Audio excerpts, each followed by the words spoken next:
In the previous episode, I feel like I'm about to have a quick time event. There you are. Hello everybody, welcome back. In the previous episode, Marianne had to face her most shameful and guilt-ridden history, and then she had a boob hug from Hannah. That's it. It's already dark as we make our way out of the mansion. With no lights, we are only illuminated by the headlamps of the Wright's car and the stars up above us. The sight of them helps me compose myself much more than several minutes of being alone did. The car's engine is running, yet the two still stand out on the lawn. Mrs. Wright is busy, eyes up to the stars, and Mr. Wright, arms crossed, has his eyes down on the ground. It is the crunch of the grass under my heels that brings her attention to me. What grass? She's more the thing as pavement. About time, what took you so long? A minute longer and I'd think the house swallowed you all up. Oh, hush, dear. I'm sure she has her reasons. Marianne doesn't seem the sort to idle. Sorry, I was just checking on something important. See, business is business and they take time, love. You should know that better than anyone. So, Marianne, what do you think? Are you the woman for the job? I know we already signed papers hiring you, but I want to be 100% sure that you are committed. I glanced back towards the mansion, knowing what I had seen there. Or rather, who I thought I saw there, because there is just no way. Not to mention how I acted towards Mrs. Wright, for goodness sake. I should feel the slightest bit hesitant. I was lucky. I've seen enough films to know what happens when a promiscuous woman enters a haunted house. Who's the promiscuous woman here? This is my chance to turn it down, make excuses, say that I'm not up to the task, that I need to take care of my old, sick father. Just pay the fine, which is probably outrageous for a contract like this, and let it go. I should turn it down. But for some obstinate reason I can't. In the same manner I haven't let go of her, of the regret that has shadowed me since that day. Much as I hate to admit it, even to myself, seeing her again, the mischievous glint in her eyes, the loose tendrils of her hair curled around her forehead, it's something I've terribly missed, and now that it's here, almost within arm's reach, my father would tell me, sometimes you just simply have to go through with it, consequences be damned. And well, I really don't have any logical reason to say no. At least, not something a client like the Wrights would want to hear from a professional designer. It's certainly an interesting project. You can be sure I'm seeing it through the end.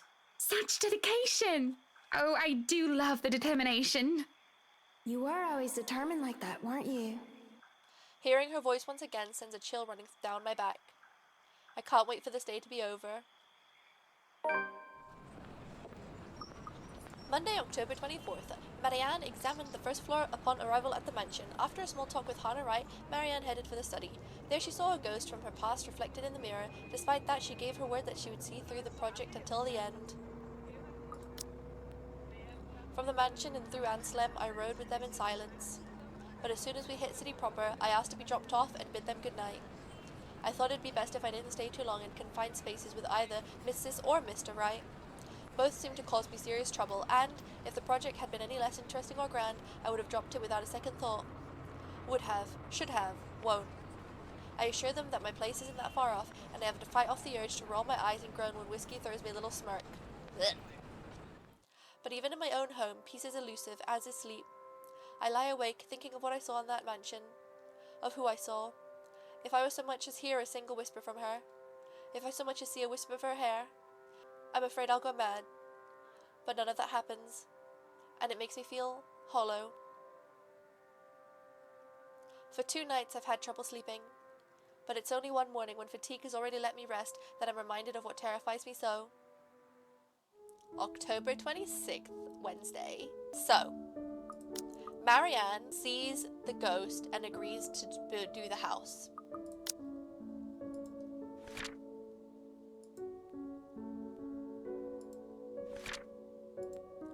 And then Tuesday was basically a filler episode.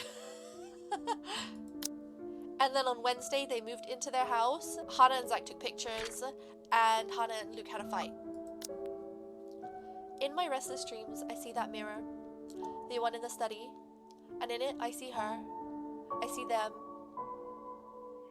Okay, this is weird. Lorraine and Hannah. Hannah and Lorraine. Poor pathetic Marianne. Work, work, work. She'll work herself to death. See? See, she doesn't listen. That's all she did. Why are they naked? Look at what happened to me. They talk amongst themselves with cruel smiles and venomous tongues. Or rather, to themselves, 2 heads, 1 body. Oh. A horrible mockery of these women, as if they were the one and the same. More's the pity. Life goes on and goes out, and she doesn't even see it. Hannah's on the left, by the way, if you were wondering. Do you think she'll even realize when she's kicked the bucket herself? When they say a person has a hard time telling when they're in a dream, it was true often enough. Even with this bizarre sight, even with the obvious implication that this isn't real, I can't help but feel distress. Likely. Is that any way to live at all? She might as well be dead. Cruel fate that she's alive and I'm... well... Though they speak into each other's ear, tones low and hushed, I can still hear them as clear as day. Their whispers pervade the air, heavy and oppressive. They bury and dig into my head like tiny maggots, worming their way into my skull. It is only then that they take notice of my presence.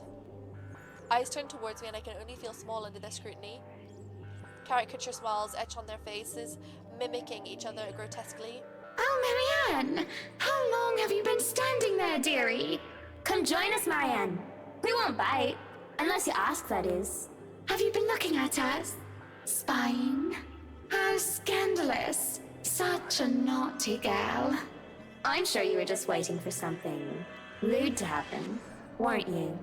You know she will not admit it. She thinks it wrong. You've said it so yourself. Yes. She thought me wrong, impure, abnormal, because I loved her.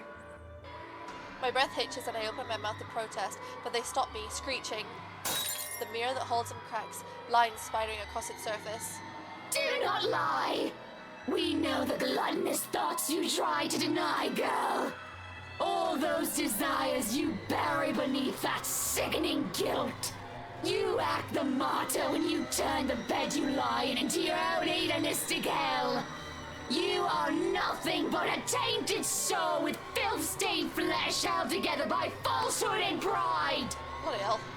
They look livid. And when it looks like they would lunge, I wake up feeling like the wind has been knocked out of me. This sounds more like Marianne has to accept herself and let go of the guilt that she's carrying. With a groan, I squint and find a certain fluff ball sitting on my chest looking as pleased as Punch. She is the overlady of the cat's queen of despair and destruction of nice furniture. Though I can't stay mad at Her Majesty because it feels like she did something good this time. I was having a nightmare, but I can't even remember what it was about. Wholesome. Trying to recall leaves a terrible pit in my stomach. Maybe it's probably better that I don't remember. Good morning, Baruthiel. Who's the good kitty? Are you hungry? Is that why you woke me up? A content purr comes from my sweet dear before she jumps off the bed and trots towards the kitchen. On the other hand, it takes me a bit more before I roll out of bed and start my day. Mornings before work is always a quiet affair. Shower first, then a mug of coffee and a bowl of oats. No milk. Sometimes I do stretches, and I always check my work email. The Wrights will be moving into the mansion today. I don't think the paperwork is officially done yet, but it isn't too far-fetched to think they were allowed to start their move despite that. Rich people like them will always find ways to get what they want after all. I'll be leaving you again today, Beth. So you behave and make sure not to shred up my new covers, okay? And don't worry, I didn't forget tomorrow is Black Cat Day, so I'll throw you a party. Alright, what happens tomorrow? Deformed pictures of Hannah and the priest dies. But only if you behave like a proper lady. She barely gives me a glance as I say that before going back to her own food. Cats. Still better than humans most of the time. Too bad I have to work with humans. You could be a vet. The place is already busy as soon as I get there. The foreman, when I recommended the Wrights for his work ethic, is early as usual. Already he's instructing men here and there with the bigger loads. I have no chance to talk with him as Mrs. Wright appears and greets me with a smile. Mrs. Wright, I hope everything has been to your liking thus far. Good morning, Marianne. It has been delightful and these men have been very helpful. Look at all this. It's so busy here. I'm getting tired just looking at them go. No complications so far with the movers or the previous owners of the mansion, I hope? If anything, the only one being problematic is Luke, if I'm to be honest. Classic Luke. He can be such a diva, but I do like that about him. She stops, looking at the upper landing where Mr. Right comes through with 2 other movers and the mirror from the study. Oh, do be careful with that mirror. We wouldn't want anyone getting hurt because of broken glass. Why are you even having it carried around? Oh? You did say you didn't want the mirror, and I keep getting distracted by it. If I'm going to turn the study into my office, I'd rather not have it there. Alright, I'm betting when we play Luke's story, the ghost is going to be seducing him through the mirror. Where can we put this? Well, you are not putting it in our room. Why don't you go, I don't know, put it in the wine cellar for now? We can figure out to store it in the attic or somewhere else later, yes? You heard her, boys. To the cellar it goes. Mush! The movers bring down the mirror 1 step at a time, no matter how much the man tells them to hurry. An unsettling feeling grows in my stomach as I see our reflection in the bloody thing. And I look away, not wishing to risk anything. There is no reflection there. If I see Lorraine's image in the mirror now, I wouldn't know what I'd do. I don't have the luxury of privacy right now, and I'm not going to break down in front of all these people. As soon as I go into the kitchen, I realize I'm holding my breath. I let out a sigh of relief when I think nobody is looking, and I go back to the task at hand. I'm assuming if we went downstairs with Luke, potentially then the mirror scene might have happened now. It'll be a terribly busy day, and there's no need for me to even think of anything else. I talk with the foreman, fill him in with which room is which. It seems I'm doomed to not get any significant work done without being interrupted when it comes to these particular clients, however. Marianne, dear, have you had breakfast yet? Well, I do believe it would be considered brunch at this hour. Oh, yes, Mrs. Wright. You must join me. Johans has already been breaking in the kitchen, as they say. I hope you guys realise when the little dash appears, it means that they're getting cut off, which is what I'm trying to achieve when this happens. I'm trying to, forcefully cut off the voice actor. I do not see the others settling down for a meal anytime soon. Someone might as well enjoy the food while it's hot. And that someone might as well be us. I should say no. I really must say no. But the way she smiles at me makes it difficult to do so. Look how ridiculous I'm being, acting like a silly nervous schoolgirl with a crush. It's just a brunch, and who am I to say no to a client? It would be impolite to do so. It's just not like I'm going to agree because of anything other than proprietary. I'm not agreeing to it just because she batted her pretty eyelashes at me. If you insist. It really isn't any of those. But it's something about her eyes, rather. She looks like she needs a good talk.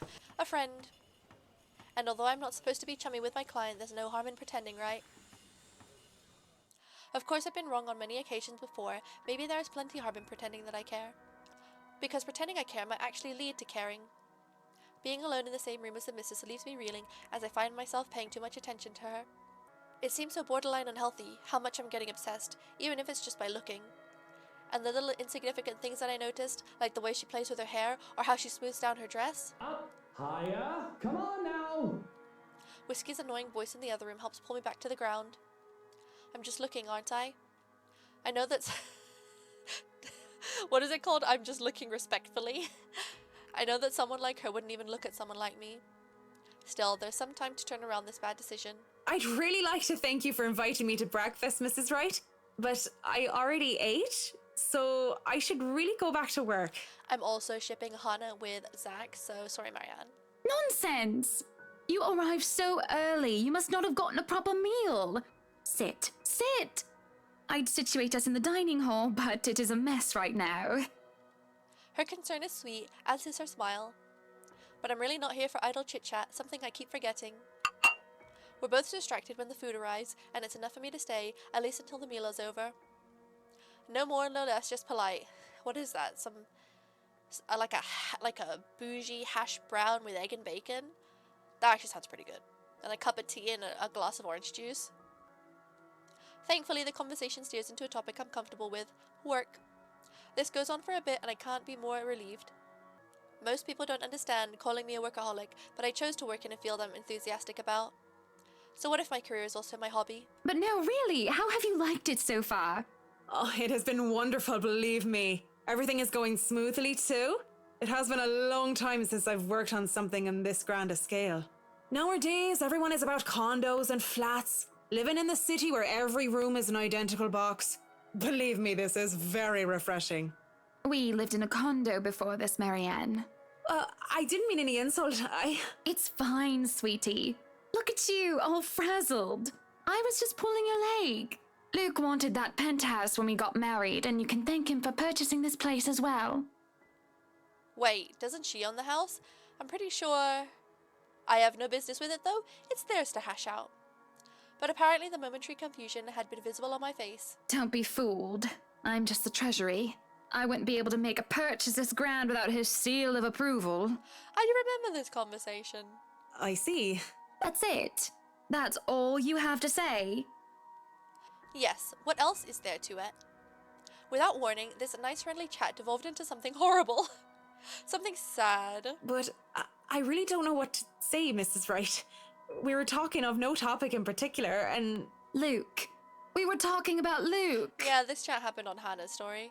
About him not eating breakfast with you? About him treating me as if I were some treasury. Despite my general dislike for the upper class, I sometimes feel pity for them. They may have all the money in the world where material things aren't a problem, but they don't even see what they've become, where they've ended up, or what they've done most of the time. They're shut in by their own trap, forced to play along with society's expectations, and do anything to stay where they are to keep what they have.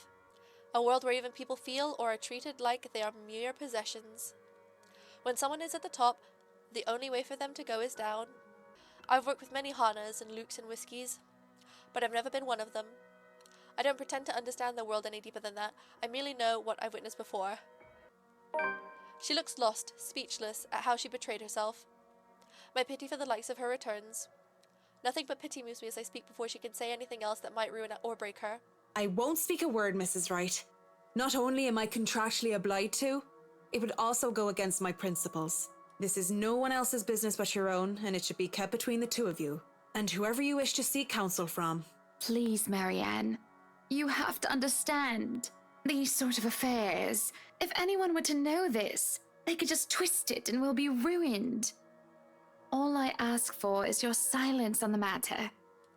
The way she practically begs me to keep quiet about it is disheartening. I have no plans of speaking about anything I hear, especially if it is about their private affairs.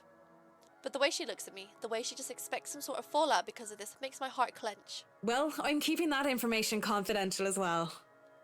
It's not like I have any other choice, do I? Thank you. When the last of the food and drink is gone, the door opens as if on cue. Madam, the photographer from Luxury Living is here. This was a wonderful meal, Marianne. You're free to return to your duties. I must excuse myself. It was my pleasure. And thank you for the food as well. She stands to up and leave. She stands to up and leave, and all I want to do is reassure her again to prove that I am someone she can trust, and you wonder why I keep fucking up my sentences. So when she looks back my way, I didn't find the smile that found its way on my face. I feel giddy, but the feeling dies down afterwards as I sober up. Oh well, back to work. Soon, oh, there's the wine cellar. Soon enough, I find myself drawn to the kitchen where the right butler has returned to. He's already claimed the space and telling movers to back off, and none dares to question his proclamation either. My kitchen. No kinder allowed. Little men running around with knives especially. We do not want any accidents to happen now, do we? Good? Good. I mean, it is a knife-wielding German standing there. I don't think anybody would be insane enough to refuse his request. I hope I meet the age restriction, or at least the height restriction, because I'm asking to be let in here. You are allowed inside, McCulloch, but not the little ones. A shake of my head and a roll of my eyes is all I give him. It's not like I'm going to be of any trouble to him. I just need to look around, get my bearings. The breakfast had been a distraction enough. I don't even want to think about what we just talked about. I just need to get my head straight and get back to work. The movers work efficiently even when they're left alone, and they do quick work of their responsibilities. Their head foreman comes, standing in the doorway to consult me on this or that, and I have to go help every now and then. But they pretty much have everything up to standards. They skip lunch entirely, not even realizing when they do so. Nevertheless, all is well as the butler gets to heating up the leftover bubble and squeak from breakfast and makes a generous batch of fish and chips for them. Most likely simple in comparison to what he serves to the Wrights, but well done nonetheless. That smells good. Want to wrap up some for me to go? It's an idle observation more than anything. My thoughts, as they are, preoccupy me. If there are any left. One can't go wrong with fish and chips. Everyone loves them. Even my husband. And he's American. I really do hate getting up so close and personal with my clients. It's a distraction. It is obvious to me that I've gotten my priorities all wrong when I can't help but think about what I heard when I learned about the Wrights couple. These things have a way of creeping up on a person though, ideas whether they are fact or fiction. They creep up and fester, crawl and writhe in a way that twists. I hear giggling, delighted and mocking. They creep up and the sensation of fingers ghosting briefly on my arm causes me to freeze and hiss. Don't! I half expect her to be there. Whoa, no need to scream bloody murder. It's just me. Quiet down before you break glass. But it's just whiskey. Don't do that again. Ever. I don't like being scared, though I don't believe in the likes of spooks. Being startled is not on the top of list of things Marianne liked. Lucky for him, I have nothing within reach, or he would have gotten on friendly terms with something like a rolling pin. What was with that reaction? Were you really scared? Has Johann's been telling you ghost stories? He just loves to scare people. Isn't that right, Brother Gurium? The butler's expression is unreadable. I hardly see any emotion on his face to begin with since I started working for the Wrights, aside from vague amusement. There must have been something there, though, judging from Mr. Wright's own content look. The expression on Mr. Wright's face is almost cruel. But neither of them spoke, even as Johann leaves the room to serve the workers their late lunch. So, now that we're alone, Marianne, what are you so jumpy for? I was just thinking about all the urban legends the movers have been telling me about this place. Don't tell me you believe in that tosh.